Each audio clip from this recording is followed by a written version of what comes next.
Kurikulum 1947. Kurikulum 1947 yaitu kurikulum pertama setelah Indonesia merdeka. Jadi udah gantiin sistem pendidikan warisan dari Belanda. Tapi kondisi negara itu masih belum stabil habisnya kemerdekaan. Tapi kurikulum ini punya ciri khas. Tujuan pendidikannya itu buat bentuk manusia berjiwa merdeka dan berwatak Pancasila. Dan juga nggak disebut kurikulum, tapi rencana pelajaran. Ini isi pelajarannya masih sederhana dan fokus pada nilai moral, keterampilan dasar, dan kebangsaan. Dan juga materi pelajaran belum terstruktur per jenjang. Dan guru ini masih banyak yang belum terlatih karena sarananya masih terbatas.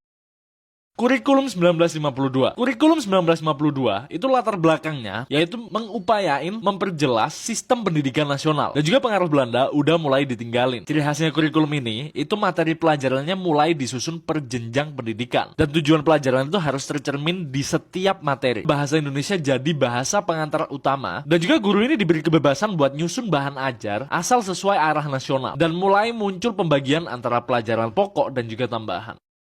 Kurikulum 1964. Kurikulum 1964 itu masa pemerintahan Soekarno yang menekankan pada semangat revolusi dan manusia seutuhnya. Dan di sini udah muncul konsep Pancawardhana yang sebagai arah pembelajaran. Isinya Pancawardhana yaitu pertama, pengembangan moral, kedua, pengembangan intelektual, ketiga, pengembangan emosional, keempat, pengembangan keterampilan, kelima, pengembangan jasmani. Jadi siswa ini dibentuk bukan hanya pintar, tapi juga kuat secara fisik, mental, dan juga spiritual. Dan ini muatan pelajarannya benar-benar padat dan idealistik. Tapi kurikulum ini terlalu ambisius ya, dan gak semua sekolah siap sama kurikulum ini.